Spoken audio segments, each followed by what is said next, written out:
It's time for Recipe of the Day.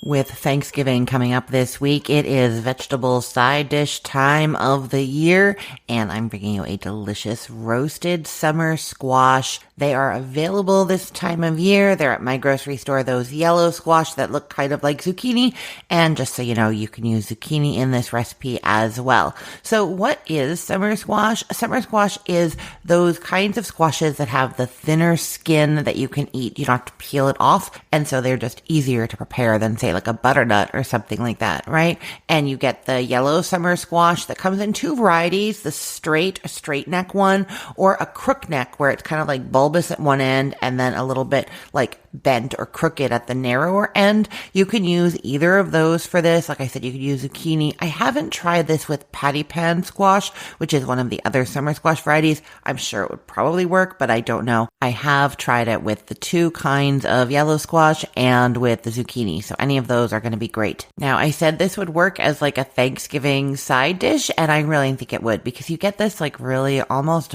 buttery squash with a nice crumb topping. So it's not quite a casserole, but if you put it in a casserole dish with a scoopy spoon, it's going to act like one, and it's really, really tasty. It's kind of like nice and fresh flavored, a little bit buttery, like I said, and then the crunchy breadcrumbs and the browning on there just make it even better.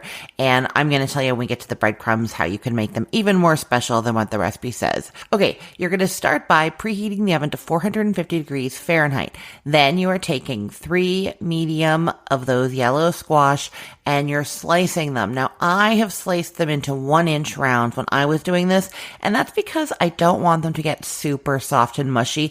I actually like when my zucchini and my yellow squash have a little bit of an al dente center. This is not quite going to happen here, but they have more of a chance of not turning to total mush the thicker they go. And I will say I've even made this with like 1.5-inch thick slices, and that was my preference because they aren't fully cooked all the way to the middle. But if you like yours soft, you might want to go even thinner. So I've said 1 inch, that's going to be like medium softness. If you like your summer squash, your zucchini, and your yellow squash to be nice and soft, you could go 1/2 inch thick. Okay. So you're going to slice them into whatever thickness you are slicing them. And then if there are really wide sections, this will be especially true if you're using that crook neck on its like wider, more bulbous body part, then you're going to want to cut those into smaller pieces. So half moons or even quarters if they're really big.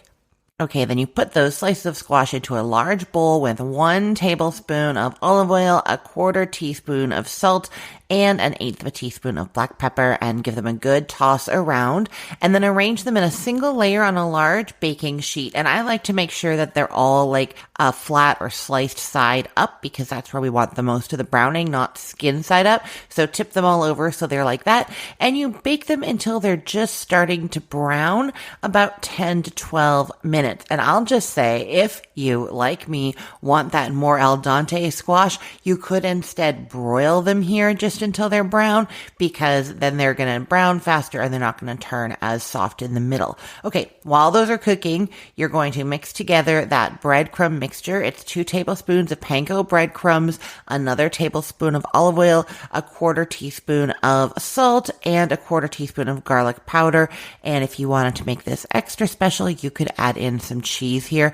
Parmesan would be my cheese of choice. You'd want 2 tablespoons of it, but you could even do cheddar cheese. Just kind of like mix it up with the breadcrumbs. The panko breadcrumbs are nice and sharp, and if you push the breadcrumbs together with the cheese, it kind of breaks up the strands and mixes it all through there. Okay, once those squash slices are turning brown in spots, you're going to take them out and you're going to flip them all over, stir them around a bit, then sprinkle that breadcrumb mixture over top, and then you are putting them under the broiler this time for sure, just until they're golden brown. Keep your eye on them because it can happen really quickly. It's going to be 3 to 4 minutes.